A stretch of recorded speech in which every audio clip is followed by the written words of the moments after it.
Fate wants us to meet a person and love them, but we don't want to reveal our true selves or get vulnerable. We all have fears, misconceptions, and doubts that the person concerned will not accept us once they know our real identity. But the universe gives us all an equal opportunity to love and be loved. In the Australian series, Wolf Like Me, fate schemes a chance encounter between a widowed father and an unusually mysterious woman. But now, it's up to them whether they will accept the signs of fate, explore the possibility of love, or move on toward their separate paths and never see each other again. Created by Abe Forsyth, Wolf Like Me Season 1 consists of 6 episodes of approximately 22 minutes each. The series tickles one's funny bone through some incredibly situational comedy scenes. Isla Fisher and Josh Gad give stellar performances, and their adorable chemistry on screen brings forth innocent humor that is slowly fading from modern sitcoms. However, the supernatural element in the series adds fun to the narrative and has been skillfully explored by the captain of the ship, Abe Forsyth. Without any further ado, let's explore further. Gary Fletcher, Josh Gad, is a 40-year-old widowed father who lives with his 11-year-old daughter, Emma Ariel Donahue, in Adelaide, Australia. Emma was only 4 years old when her mother, Lisa, died of cancer. Her mother's death has left a void in Emma's life, which Gary rigorously tries to fill, but fails miserably. Gary meets new girls through an online dating app, but he has convinced himself that none of these women will be suitable for Emma. He tries to play the role of both mother and father in Emma's life, and, in turn, sacrifices his own existence, which Emma very well understands. She blames herself for her father's loneliness, which feeds her trauma and anxiety. While Gary and Emma are stuck in this chain of thoughts, suddenly, a woman enters their lives and turns their lives upside down. The series begins as Gary rides Emma to her school, where she has to present her science model of Earth's solar system, but due to heavy traffic, Emma forces her father to take another route. As Gary breaks his usual pattern, his car meets with a fatal accident. A woman named Mary, Isla Fisher, breaks the red light and rams her car into Gary's vehicle. However, when Gary runs towards the passenger seat to check on Emma, he finds Mary talking to Emma. After a long time, Gary looks at his daughter, laughing and smiling, and gets curious about what this strange woman has told Emma or said to her. Sometimes later, Mary visits Gary's house and brings Carl Sagan's contact to Emma to apologize for the accident. Mary gets to know the family a bit, but when Gary starts asking questions about Mary's life and past, she creates a diversion and tries to run away. Gary follows her and convinces Mary to have a lunch date with him. But even on the date, Mary runs away from the underground bar before the night sky can take over. She locks herself in her fortified house, and the mystery surrounding her identity gets thicker as episode 1 ends. The series further explores how fate constantly orchestrates a chance encounter between Mary and Gary, but Mary's secret identity holds her back from sparking a new relationship with Gary. She doesn't want to harm him or his daughter. What is the secret that Mary is hiding behind those 4 walls? What was Mary hiding? As the universe conspired, Gary met Mary again while he was on a date with another woman. Mary and Gary sat on a beach outside a park and shared their traumatic pasts and the baggage they had been carrying for a long time. Mary told Gary that her husband, David, died while they were vacationing in Europe, and thus she came to Adelaide to forget her past. However, being true to her nature, even at this time, Mary ran away from Gary as the evening approached. But this time, she accidentally took Gary's car keys, which made Gary follow her to her house.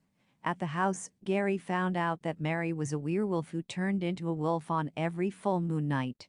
The following morning, Gary confronted Mary, who finally revealed the truth about her secret identity. Mary was bitten by a wolf, which she thought was a dog, while she was vacationing in Prague with her husband. On the last night of their vacation, which was probably the full moon night, she turned into a wolf and ate David. She didn't remember much about this incident as she woke up in the woods in complete shock.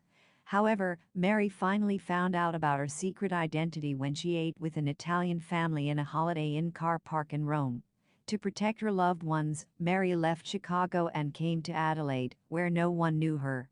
She constructed a fortified house and locked herself in the cellar room on every full moon night, feeding only on disabled chickens to satisfy the hunger of the beast hidden inside her body. However, the inevitable meeting with Gary complicated her life and unraveled her secret, laying a conflict in front of her. Did Emma accept Mary? From the beginning of the series, it was established that Gary hadn't dated any women until now because he believed none of these women were suitable for Emma. Protecting Emma became Gary's sole purpose in life, but inevitably, he fell in love with a woman whose secret identity could not only harm but butcher him and his daughter. Thus, Gary stopped seeing Mary for Emma's protection, but fate had something else in store for them. Mary had told Gary that their chance encounters were not mere coincidence, but a sign from the universe that wanted to bring these two lovers together. When Mary first struck Gary's car, she was listening to David's favorite song because it was David's death anniversary. Coincidentally, it was Lisa's death anniversary too, and that was the first sign that made Mary believe that they were meant to be together. Yet, Gary refused to entertain the thought. Later, he struck his car into Mary's car while leaving an Italian restaurant with Emma.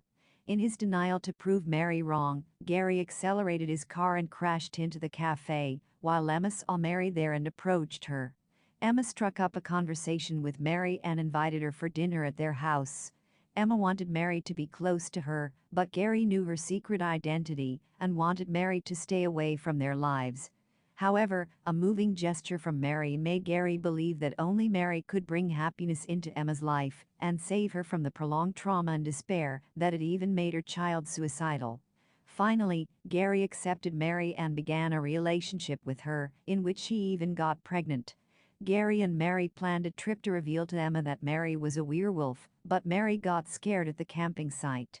She feared that her perfect world would be ruined forever if Emma refused to accept Mary's secret identity. However, fate intervened again. The family had decided to leave the camping site the next day, but Gary's car battery died unnaturally. The family had to spend another night in the deserted land, which unfortunately was a full moon night. Mary ran away from there for Gary and Emma's safety, as her werewolf transformation would have killed them. Later that night, Gary locked himself in the car with Emma when two passing predators found their car and forced Gary to unlock the car doors. Gary and Emma's lives were saved when the werewolf Mary came to the rescue and ate up these two wicked men. Finally, to ease Emma's panic attack, Gary sang a song for her, which he had stopped because he thought Emma had grown up and didn't want her father to sing for her. Gary also revealed Mary's identity to Emma, which she accepted without a fuss. In the morning, Mary came back to the car, and on their way back to Adelaide, Emma looked at Mary and smiled, suggesting her acceptance towards her. Through its narrative, Wolf Like Me explored the theme that suggested that one doesn't necessarily need to be a wolf to become a beast. This underlying message was explicitly made clear in a scene when a heartbroken Mary visited a patient, Gwen, in an old-age home. Gwen explained to Mary that we all have wolves in us, but we do get a choice to make sure that we feed the right one. The message was thematically depicted in the last scene when two predators attacked Gary and Emma in the wilderness. They didn't look like wolves or any other wild creature. Yet, their actions were more savage than a monster. Emma did understand that people always hide their true animal behind a human mask, and for her new mother, it sometimes gets out of hand, mainly during the full moon night. However, there is still one question that worries us. What if there were those two men on the deserted land that night? Hence, would a hungry Mary the werewolf attack her own family, i.e., Gary and Emma? The question is important because, by the end of the series, Mary was pregnant with Gary's child, which she later decided to keep.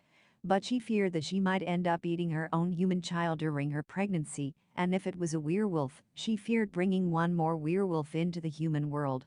These two questions weren't dealt with by the end of the series, and probably a second season of Wolf Like Me will be able to clear the air around the mystery. Nevertheless, if this ends here, then it means Emma was mature enough to understand that there is always more to a person than what meets the eye. If you love someone on their sunny days, then you implicitly make a vow to accept them on their dark days too. The smile on Emma and Gary's faces, and a subtle teardrop from Gary's face, said it all. Thus began a new chapter in the life of the Fletcher family that suggests that from that point on, they will face all the obstacles together.